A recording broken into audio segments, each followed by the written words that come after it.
Hello दोस्तों, कैसे हैं आप सभी। उम्मीद करता हूँ आप सभी बहुत ही अच्छे होंगे। तो आज के इस वीडियो में हम पढ़ने वाले हैं क्लास 10th का फिजिक्स का बहुत ही इंपॉर्टेंट जितने भी फॉर्मूले हैं उस सभी फॉर्मूले को देखेंगे। अब बहुत ही आसानी से आपको समझ में आएगा। ये फॉर्मूले आपके न्यूमेरिकल के लिए बहुत ही इंपॉर्टेंट होने वाले हैं। ठीक है, तो चलिए दोस्तों वीडियो को शुरू करते हैं। तो हम देखते हैं यहाँ पे हमने 16 फार्मूले लिए हुए हैं और इन 16 का हम सूत्र देखेंगे। अब बहुत ही अच्छे से समझ में आ जाएगा। यदि आप 16 फार्मूले को आप याद कर लिए तो भैया क्लास 10th में कोई भी आपसे न्यूमेरिकल छूटने वाला नहीं है। ठीक है, यदि आप अच्छे से इन सभी को पढ़े हुए हैं तो चलिए दोस्तों देख लेते हैं। तो सबसे पहले आता है फोकस दूरी। तो याद रखेंगे फोकस दूरी को हम कैपिटल F से प्रदर्शित करते हैं और F इक्वल टू होता है R/2। ये फोकस दूरी का फॉर्मूला होता है F इक्वल टू R/2, जहाँ पे R क्या है भैया, F क्या है, फोकस दूरी है, R क्या है, यहाँ पे त्रिज्या है। क्या है, त्रिज्या है। ठीक है, अब आते हैं दूसरा रेखीय आवर्धन।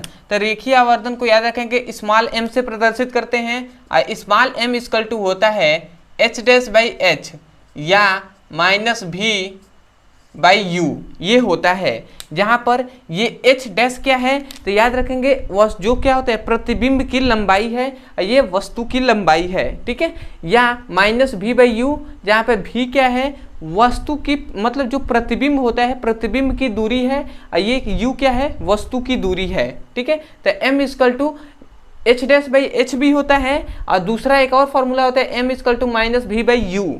ठीक है, तो दोनों फॉर्मूले को आपको याद रखना है। अगला आता है अपवर्तनांक। तो अपवर्तनांक को याद रखेंगे म्यू से दर्शाते हैं और स्मॉल n से भी दर्शाते हैं। तो म्यू इक्वल टू होता है sin i/sin r, ये फॉर्मूला होता है। और एक और म्यू इक्वल टू होता है फॉर्मूला v1/v2, जहाँ पर भी ये v1 क्या है भैया, v1 है जो प्रथम जो मतलब क्या कह सकते हैं जो प्रथम माध्यम में प्रकाश की चाल होती है वो है v1 और ये द्वितीय माध्यम में प्रकाश की चाल है। मतलब v1 v2 क्या है, प्रकाश की चाल है। ठीक है, सघन और विरल माध्यम में। ठीक है, या हम प्रथम और द्वितीय माध्यम भी कह सकते हैं। उसके बाद आता है दर्पण का सूत्र। तो दर्पण का सूत्र याद रखेंगे दोस्तों, दर्पण का सूत्र होता है 1/f equal to 1/v plus 1/u। ये दर्पण का सूत्र होता है 1/f equal to 1/v plus 1/u, जहाँ पर f क्या है फोकस दूरी है, ये क्या है v क्या है वस्तु की दूरी है, सॉरी प्रतिबिंब की दूरी है। अब v क्या है, v नहीं u क्या है यहाँ पे वस्तु की दूरी, v प्रतिबिंब की और ये u क्या है वस्तु की दूरी। ठीक है, अब आते हैं लेंस का सूत्र। तो जो प्रतिबिंब का सूत्र होता है वही लेंस का भी सूत्र होता है, बस अंतर क्या होता है, यहाँ पे अंतर होता है 1/v -1/u हो जाता है। ठीक है, मतलब यहाँ पे प्लस था यहाँ पे माइनस हो जाता है, केवल इतना ही अंतर है। उसके बाद आता है लेंस की क्षमता। तो लेंस की क्षमता को याद रखेंगे हम p से दर्शाते हैं और p इक्वल टू होता है 1/f मीटर में। यदि मीटर में आपको ज्ञात करना है लेंस की क्षमता तो p इक्वल टू 1/f होता है, जहाँ पे f क्या है फोकस दूरी है। या दूसरा यदि सेंटीमीटर में आपको ज्ञात करना है तो 100/f होता है और यहाँ पे सेंटीमीटर में। तो यदि दोनों आप लिख सकते हैं, यदि मीटर में आपको ज्ञात करना है तो 1/f से भाग दे देंगे और यदि आपको सेंटीमीटर में ज्ञात करना है तो 100 में f से भाग दे देंगे। ठीक है, तो आपको मिल जाएगा लेंस की क्षमता। अब आते हैं अगला जो 7वां है, ठीक है, जो है लेंस का रेखीय आवर्धन। तो रेखीय आवर्धन को हम जानते हैं कि m से स्मॉल m से प्रदर्शित करते हैं। अभी हमने रेखीय आवर्धन का सूत्र बताया है, परंतु ये दर्पण के लिए है और यहाँ पे हम लेंस का रेखीय आवर्धन जान रहे हैं। तो लेंस का भी रेखीय आवर्धन यही होता है h'/h या क्या होता है v/u होता है। मतलब इसमें भी देखिए दोनों फॉर्मूले एक ही है, परंतु यहाँ पे माइनस नहीं लगाया गया है और यहाँ पे माइनस होता है। ठीक है, तो यही याद रखना है लेंस में माइनस नहीं होता है। ठीक है, तो इतना हो गया। देखिए एक भी फॉर्मूले छोड़ना नहीं है और सभी फॉर्मूले को आपको याद रखना है, बहुत ही इंपॉर्टेंट है। तो यदि समझ में आ रहा है ना तो सबसे पहले तो चैनल से जुड़ जाइएगा। ठीक है, अब आते हैं भैया आवेश। ये आपको काम करेगा क्लास 12th में भी। तो आवेश को हम Q से दर्शाते हैं और Q इक्वल टू होता है N × E। ठीक है, N × E होता है आवेश बराबर, जहाँ पे N क्या है भैया कोई भी पूर्णांक है और E क्या है इलेक्ट्रॉनों की संख्या है, जो 1.6 × 10⁻⁻19 कूलाम होता है और यहाँ पे आवेश है ये Q। ठीक है। तो इतना आपको 8 फॉर्मूले अच्छे से समझ में आ गया होगा। तो अब हम आगे बढ़ते हैं, इन फॉर्मूले को भी देख लेते हैं, ठीक है। तो अब हम देखते हैं भैया विद्युत धारा।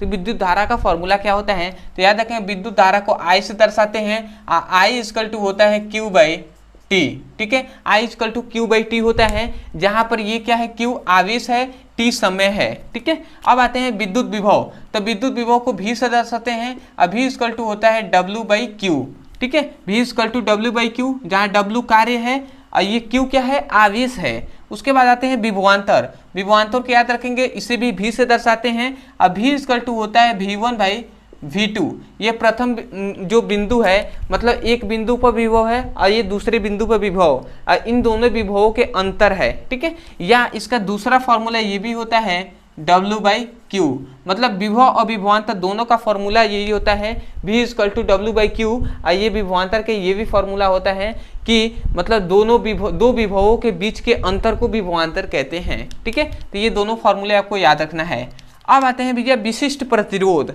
जिसे हम दूसरे नामों से जानते हैं, जिसके क्या कहते हैं, प्रतिरोधकता। तो या विशिष्ट प्रतिरोध कहिए या प्रतिरोधकता कहिए। तो याद रखेंगे इसे हम इस तरीके से दर्शाते हैं, इसका फॉर्मूला कहता है RA बाई L, जहाँ पे R क्या है भैया, प्रतिरोध है, A क्या है, कोई भी चालक तार है तो उसकी मोटाई कितनी है, उसका क्षेत्रफल कितना है वो है, और ये L क्या है, चालक की लंबाई, कोई भी चालक तार है तो उसकी लंबाई है L, ठीक है। अब आते हैं ओम का नियम। तो जब आप ओम का नियम की गणना करेंगे तो उसमें आपको प्रतिरोध का फॉर्मूला मिलेगा, जो है R इक्वल टू क्या होता है, V बाई I होता है। तो इस फॉर्मूले को आपको याद रखना है, ओम के नियम में इसको हम प्रूफ करते हैं। अब आते हैं प्रतिरोध। तो प्रतिरोध बराबर क्या होता है, R equal to V by I, जहाँ पर क्या होता है, V क्या है, विभव है, I क्या है, विद्युत धारा है, और ये क्या है, R प्रतिरोध है, ठीक है।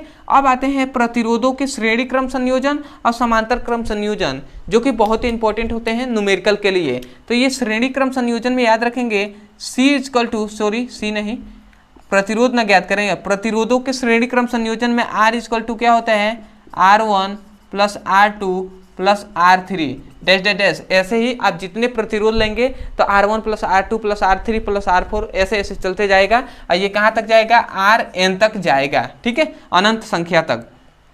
उसके बाद आता है कि भैया समांतर क्रम संयोजन में याद रखेंगे 1/R इक्वल टू होता है 1/R1 plus 1/R2 plus 1/R3, ऐसे ही जाते जाते 1/Rn तक जाता है, अनंत तक, ठीक है। तो ये दोनों फॉर्मूले को आपको याद रखना है, जो कि ये दोनों बहुत ही इंपॉर्टेंट है। तो आशा करते हैं दोस्तों आपको क्लास 10th के जितने भी फॉर्मूले यहाँ पे बताए गए हैं वो आपको अच्छे से समझ में आ गया होगा। तो सबसे पहले तो आप इसका स्क्रीनशॉट ले लीजिए।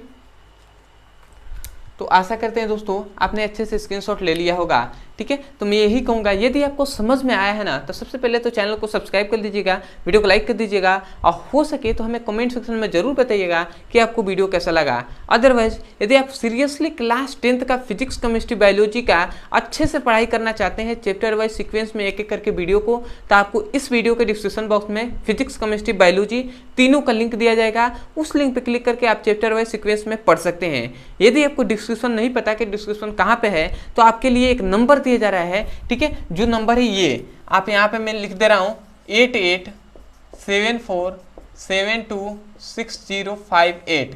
ये जो नंबर है, इस नंबर पे आपको व्हाट्सएप कर देना है क्लास 10th का फिजिक्स, केमिस्ट्री, बायोलॉजी का वीडियो का लिंक चाहिए। तो इस नंबर पे केवल मैसेज कर देंगे class 10th physics, chemistry, biology video link, तो आपको वीडियो का लिंक दे दिया जाएगा। या कोई भी टॉपिक समझ में नहीं आता है, इसमें से अच्छे से समझना है कि जैसे विभवांतर किसे कहते हैं, तो आप लिखिए यूट्यूब पर विभवांतर ब्रदर सर, तो आपको वीडियो मिल जाएगा, वहाँ से जाकर आप अच्छे से पढ़ सकते हैं किसी टॉपिक को भी, ठीक है। तो चलिए दोस्तों आज के लिए इतने ही, मिलते हैं अगली वीडियो में, तब तक के लिए धन्यवाद। जय हिंद, जय भारत।